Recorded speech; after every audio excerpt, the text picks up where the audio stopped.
Hello, friends. We are going to learn We Will Rock You on the saxophone today, but first we need to make sure we're holding it correctly. Let's start with the neck strap. So you want your neck strap to be the right length, and you can adjust it. Mine's a little plastic clip. Some of you have a metal one. Some of you have like a different kind of plastic one. And it just slides up and slides down to make it tighter or looser. And what you're looking for is let it dangle, like let it do its thing, and then you're going to put it straight up and down, kind of guide it straight up and down. And if it hits you in the nose, it's too tight. Like if you're trying to bring it into your mouth without moving your head and it hits you in the nose, it's too tight, so you loosen it. If it hits you down here on your chin, it's too loose and you need to tighten it. Most of you, I'm guessing, are going to need to tighten it, not loosen it. You also don't want to be following it. So if it's too loose, you might have a tendency to try to.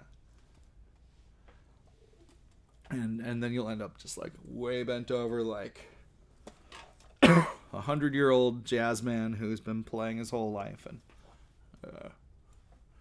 hunched way over. You don't want to do that. You want to be sitting up tall.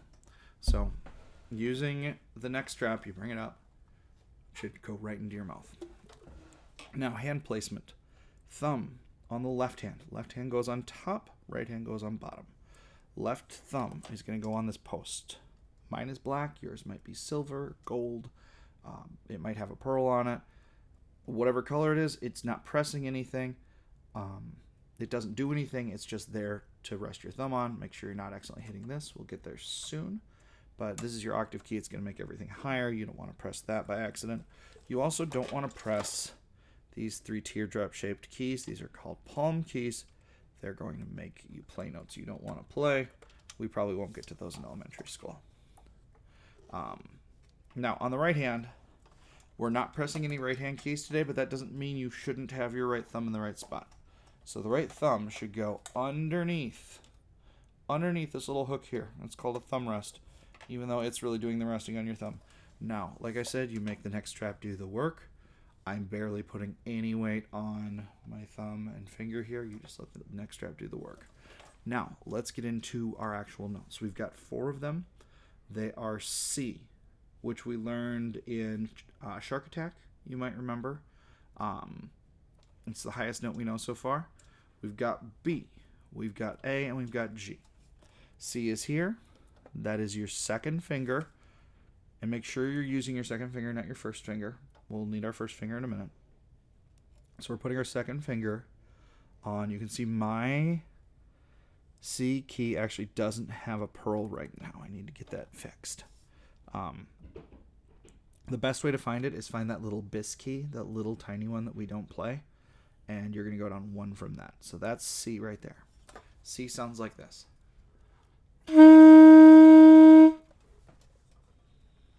Next, we're going to do B. B is here with the first finger. B sounds like this.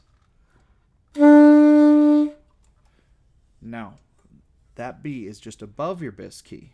I've got this little teardrop-shaped key, but some of you have a round key here, which gets a little confusing. Just know that B is just the one above your bis key and you're using your first finger for it. Now, there's 2 mistakes that people make sometimes when they're switching from B to C. Either they accidentally press down both keys at the same time before they lift up on the C, and it sounds like this.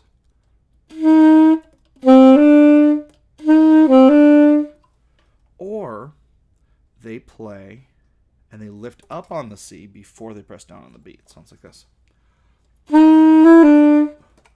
Now, both of those don't sound great. You don't want to do them.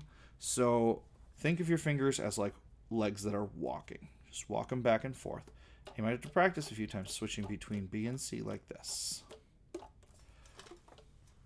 I'm just switching back and forth. All right, so I've played C. I've played B. My next note is A. And all I'm doing for A is kind of combining my C and my B into one note. So it's the key for C, the key for B. It sounds like this. Oh, my neck strap came unhooked. All right, so that's A. A is both of these fingers. G's a piece of cake. All I do is drop down my third finger on this third key right here. And those are the 4 notes. Now, let's learn the order they go in.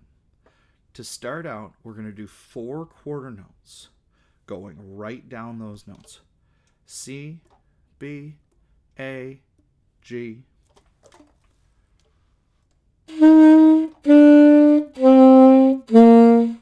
Play along with me. 1, 2, ready, play.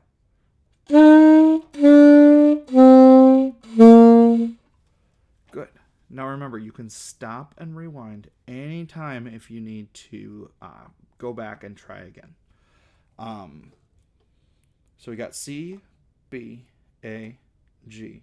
All that's left is we're going to play a toddy or a pair of eighth notes on A. We're going to rest for 1 beat, and then we're going to do it again. A, A, A, A. Let me play it.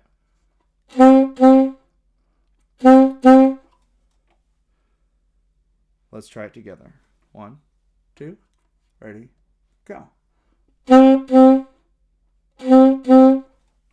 All right, let's put those 2 together. We're going to go C, B, A, G, A, A, A, A. 1, 2, play along.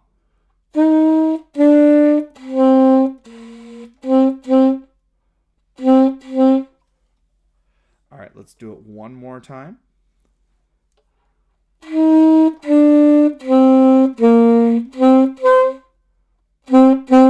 Oops, I squeaked a little bit. That's okay. If you squeak, that is just fine. All right, last time. We're going to play this a total of 2 times in a row. 1, 2, ready, go.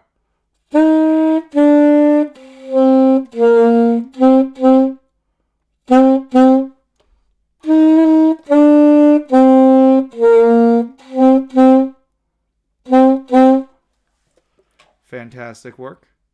Now, practice this as many times as you need to.